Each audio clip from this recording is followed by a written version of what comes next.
guys. I'm about to read the next two chapters of Wish. So that would be chapters 25 and 26. Okay, chapter 25. The next day at Bible school, we made bottle cap magnets with the 10 Commandments on them. Then we played some game where we had to wrap ourselves in strips of crepe paper like Joseph's coat of many colors and race around an obstacle course. I guess Miss Rhonda didn't remember about Howard and his up-down walk when she thought up that game. He came in last and ripped his coat of many colors, but he didn't seem to care.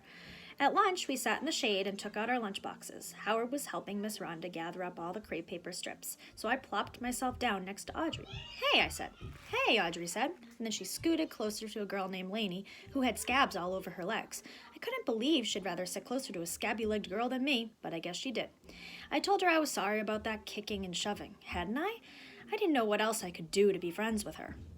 I opened my new lunchbox and took out the things that Bertha had packed for me. A bagel with peanut butter, strawberries in a margarine tub, some cookies she made that were kind of burnt on the bottom. Then I took out the note that I had written the night before, the one that said, "I love you very much, Mama." I opened it and held it out in front of me. Then I cleared my throat so maybe Audrey would look my way and see that paper, but she was busy stirring her yogurt. So I tossed the paper on the grass almost in front of her. "You dropped your trash," she said. "What?" "That's your trash," she pointed to the paper. "You mean that note?" She shrugged. "Whatever." "It's from my mama," I said, rolling my eyes. "She's all the time doing that." I nudged the paper a little closer to her so maybe she would read it. "I thought you lived with your aunt and uncle," she said. "Well, not all the time. I mean, most of the time, but my mama comes to visit a lot, and she's always writing these notes." I knew my face was beet red, so I kept my eyes on the ground. Audrey made a face. "You're not supposed to lie at Vacation Bible School." She said the word Bible real loud and mean-sounding. Before I knew it, I was standing over her with my fists balled up and my heart beating like crazy. I felt red-hot anger settle over me like a blanket. I wanted to stomp on her perfect sneakers. I wanted to yank those blueberry barrettes out of her hair. But then Howard came up from behind me and said, "Pineapple, pineapple, pineapple!" Audrey grabbed her lunchbox and yogurt and stood up. "Y'all are crazy," she said, and stormed off toward the church. "What the heck, Charlie?" Howard said, "You're going to smack somebody at church?" I dropped back down to the grass and began throwing my bagel and stuff onto my lunchbox.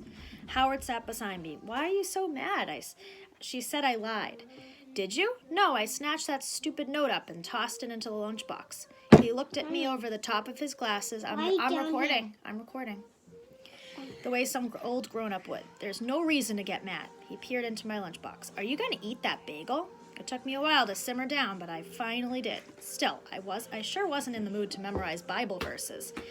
When it was almost time to go home, Miss Rhonda took us to go inside and help set up the chairs for Sunday school. As Howard made his way toward the church, TJ Rainey followed behind him, walking in an up-down way like Howard. He looked around to make sure everybody was watching, a big old grin on his face like he was the funniest person in the universe. Suddenly, Howard turned around, but TJ didn't even stop. He kept walking toward Howard. Up, down, down. And then I couldn't believe my eyes. Howard just turned back around and went on his way like nothing had ever happened. Well, I can tell you for sure there wasn't enough pineapples in the world to keep me from running straight at TJ full steam ahead. I kept my arms stiff in front of me, and bam! I shoved him so hard his head snapped back and he crashed face first into the dirt. I confess I was more than a little surprised when he got right up and shoved me back, knocking me to the ground. I scrambled to my feet and was ready to haul off and bust him one when Miss Rhonda stepped between me and TJ with her fist jammed into her waist and a look of pure horror on her face. "Stop it right now," she hollered. "That is not Bible school behavior." So that's how I ended up sitting on a church pew with TJ Rainey, listening to Miss Rhonda talk about forgiveness and kindness and goodness and grace and all that stuff. It seemed to me like Audrey Mitchell ought to be sitting here with her perfect sneakers while Miss Rhonda quoted some stuff about doing unto others. Every once in a while, TJ shot me a glare and I shot one right back. When Bertha came to pick me up, Miss Rhonda had to go and tell her what happened. Bertha nodded and said, "Oh dear," and "Yes, ma'am," and "Okay, I will," and then we rode home in silence. Mama would have been hollering at me, asking what in the world was wrong with me, and I can't go one darn day without causing trouble, but not Bertha. She reached over and patted my knee and said, "You are a good friend to Howard, Charlie." When we got home, me and Wishbone went out front and sat in the shade of the dogwood tree. The air was still and hot, the red dirt yard dry and dusty. Bertha's nasturtiums by the front door spilled over the side of the flower pots and drooped onto the ground. The sprinkler sputtered and circles out in the garden, leaving glistening drops of water dripping off the okra and settled into little pools beside the yellow flowers of the cucumber plants. When I'd first gotten to Colby, most of that garden had just been rows of tiny green plants poking out of the ground. But now, plump red tomatoes grew fatter every day. Yellow flowers turned into bright green zucchini, and pole beans hung in clusters from vines that snaked up twine to form leafy teepees. A blue jay landed in the yard, near us, and Wishbone's ears perked up. He cocked his head and watched that bird hop in and out of the marigolds along the fence. I put my arm around him and rubbed his long velvety ears between my fingers. He licked my face, his tail swishing back and forth on the dusty ground. I swear that dog loves you to pieces, Bertha kept telling me, and I do believe it was true. He'd gotten me to where he wouldn't let me out of his sight, following me around from room to room, laying by my chair in the kitchen table, sleeping with his head on my feet, out on the porch. I didn't even need to keep him on a leash out in the yard anymore.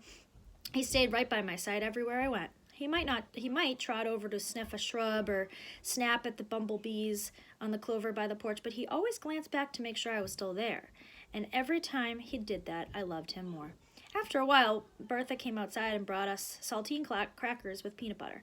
She let Wishbone eat one right off her hand and didn't care when he slobbered on her. Then, out of the clear blue, she said, "Charlie, I really admire you for sticking up for Howard like you did today." Admired me? Well, that was a first. I was pretty sure nobody on earth had ever admired me before. "You do?" I said. She nodded. "I do." And so we sat out there in the shade of the dogwood when the sun beat down on the dirt yard. Bertha told me a story about when she and Mama were little girls and went on a lake one summer. Carla had never been in the water deeper than a bathtub in her life, Bertha said, so when she fell off the dock into that murky water, everybody went crazy. But I swear she popped right up like a cork without so much as a sputter. Then she just floated on her back, staring up at the sky, while everybody ran up and down the dock, hollering and carrying on, and my Uncle Jared jumped in after her and ruined his brand new wristwatch.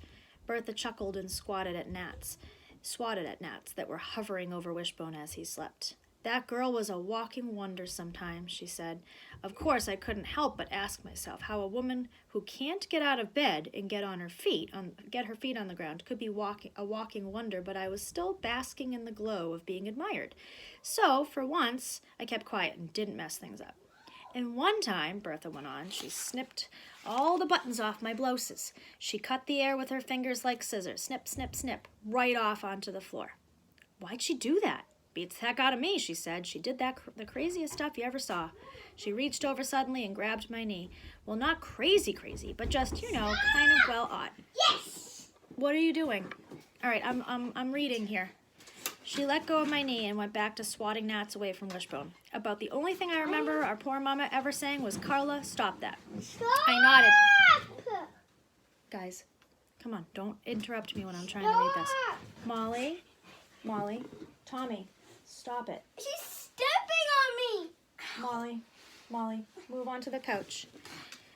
All right, I'll have to come back and read the rest of it because my kids aren't behaving.